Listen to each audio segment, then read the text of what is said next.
con lo que me quedó de la clase anterior.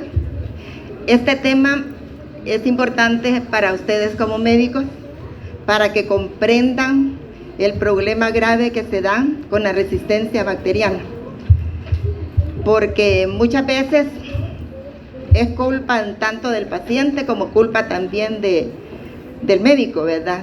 Que empiezan a prescribir antibióticos a diestra y siniestra, ¿verdad? Cuando un paciente, por ejemplo, tiene una infección viral y le dan antibiótico, ¿verdad? O las personas comunes, ¿verdad? Cuando tienen un dolor de garganta, ya dicen a tomar un antibiótico, ¿verdad? Y se lo toman 1 o 2 días, ¿verdad? Y entonces viene el problema de que las bacterias empiezan a hacer resistencia. Y esa resistencia de las bacterias se debe a muchos mecanismos que las bacterias tienen para poder resistir los antibióticos. Y también el problema es complejo porque las bacterias transmiten esa resistencia a los antibióticos a través de los mecanismos que yo también ya les mencioné, ¿verdad? Entonces, ustedes como médicos, ¿verdad?, tienen que auxiliarse bastante de los exámenes de laboratorio, ¿verdad?, clínicos, para poder prescribir antibióticos también a sus pacientes, ¿verdad? Bueno, entonces vamos a ver ahora cuál es la base genética de resistencia a los antibióticos. Las bacterias pueden tener una resistencia natural o pueden tener una resistencia adquirida.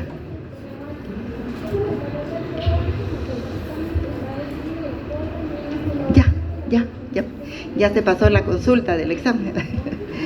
Entonces, les decía que pueden tener una resistencia natural o una resistencia adquirida. ¿Cuál es aquella resistencia natural o intrínseca? Es una resistencia que las bacterias por su propia condición genética la tienen, ¿verdad? O sea que ellas ya vienen con esa resistencia, por eso es un determinado genéticamente, pero no transmitido, no que la bacteria en sí ya la trae. Entonces esta resistencia natural es bastante constante entre la bacteria, ya sea de una especie o de otra especie, y es un mecanismo permanente. Generalmente las bacterias están haciendo esa resistencia. ¿Cómo podemos tener un ejemplo de esta resistencia natural? Por ejemplo, en el caso del micoplasma, es resistente a los beta-lactámicos. ¿Por qué? Porque el micoplasma no tiene pared celular, y allí es el sitio de acción de los beta-lactámicos. Entonces ellos, como no tienen pared celular, ¿verdad?, los beta-lactámicos pues no les hacen nada. Entonces este es un ejemplo de una resistencia natural o intrínseca. La bacteria por sí sola ya lo tiene. Hay una resistencia adquirida. Esta sí ya es por modificación de la carga genética, ¿verdad? No es natural, ¿verdad? Entonces esta es importante desde el punto de vista clínico, para que vean ustedes cómo es que las bacterias se pueden ir pasando esa resistencia. Y esa resistencia adquirida puede ser ya sea por mutación cromosómica o por mecanismos de transferencia genética. ¿Cuál es una mutación cromosómica? Por ejemplo, hay bacterias que pueden hacer una resistencia, por ejemplo, pueden mutar el gen que codifica el objetivo o el diana del fármaco, o por ejemplo también pueden una modificación en el sistema de transporte de la membrana que controla la absorción del fármaco. Por ejemplo, hay mutantes que son resistentes a la rifampicina por esta razón, porque ellas tienen ese gen que codifica que modifica el objetivo del fármaco. Entonces esa sería una mutación cromosómica, pero eso es genético, ¿verdad? O puede darse un mecanismo de transferencia genética, como ya les expliqué, a través de la conjugación, la transformación o la transducción.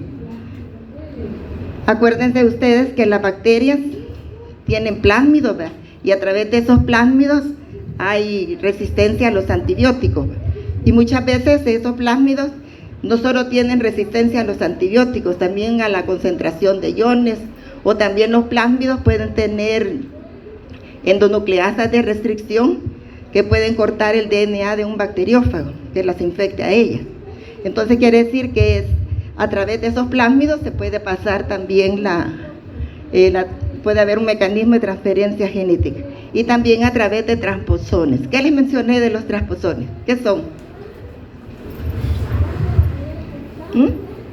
Uno. ¿Qué son los transposones? Bueno, son segmentos de DNA, ¿verdad?, que se conocen como genes saltarines.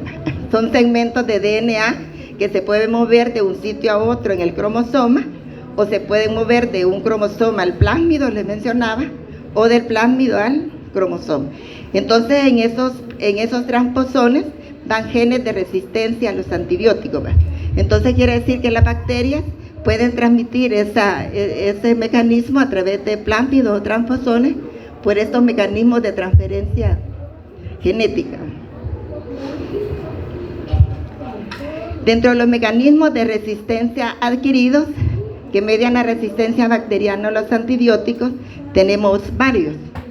Por ejemplo, las bacterias pueden inactivar el sitio de acción de un antibiótico a través de enzimas. Enzimas, por ejemplo, la beta-lactamasa, las carbapenemasas, o sea que esas enzimas lo que hacen es una inactivación enzimática del antibiótico, ¿verdad?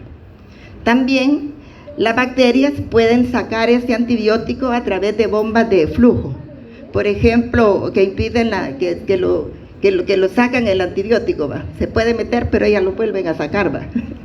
Y también las bacterias pueden modificar el sitio blanco del antibiótico. Por ejemplo, hay una modificación, ¿verdad?, del sitio blanco, ¿verdad?, que cambia, y el antibiótico ya no se pega a su sitio blanco, sino a la modificación que se ha realizado. También puede haber otro mecanismo de resistencia a través de la mutación de las porinas. ¿Dónde están las porinas?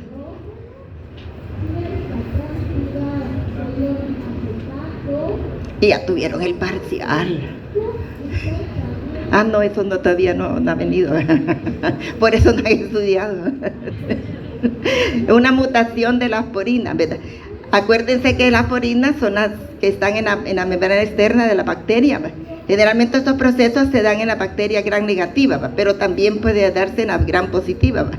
Entonces a través de las porinas mutan, ¿verdad? Entonces alteran la permeabilidad del antibiótico, y ya el antibiótico ya no tiene una concentración intracelular adecuada, y entonces eso inactiva el antibiótico. Entonces quiere decir que las bacterias, a través de esos mecanismos de resistencia, pueden también inactivar los antibióticos. Y gracias. Ya todo lo había dado, ¿verdad?